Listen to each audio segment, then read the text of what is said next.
Moi c'est Théo Levaltier, 19 ans, je suis horloger et je représente la région Bourgogne-Franche-Comté. J'ai remporté le premier prix national du prix Avenir Métiers d'Art.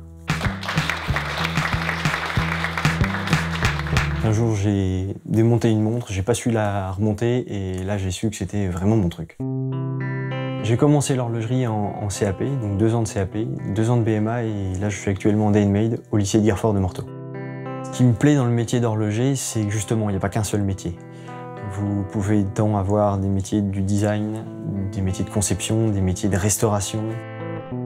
J'ai fait une grande partie de ma scolarité au Conservatoire de Lyon et j'ai eu la chance de jouer 3 fois à l'Opéra de Lyon.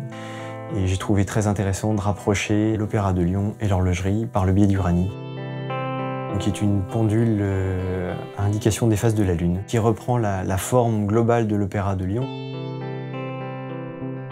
Pourquoi Uranie? Tout simplement parce que à la construction de l'opéra, l'architecte, par raison d'esthétique, a choisi de ne placer que 8 des 9 muses. Et celle qu'il a choisi d'enlever, c'est Uranie, donc la muse de l'astronomie. Et pour une pendule affichant les phases de la Lune, je trouvais ça très intéressant. Le mouvement dont elle est composée est récupéré d'une très vieille pendule qui doit dater des années 1850-70, qu'on appelle un mouvement de Paris.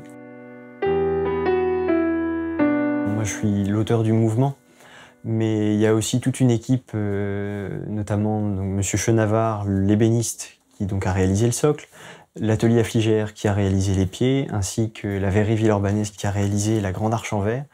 Et sans ces 3 personnes-là, tout aurait été beaucoup plus compliqué et je voulais quand même leur rendre hommage et les remercier tout simplement de leur aide. Le matin, très tôt. Le coq au vin, quoique le poulet au mori, c'est pas mal non plus. Hein?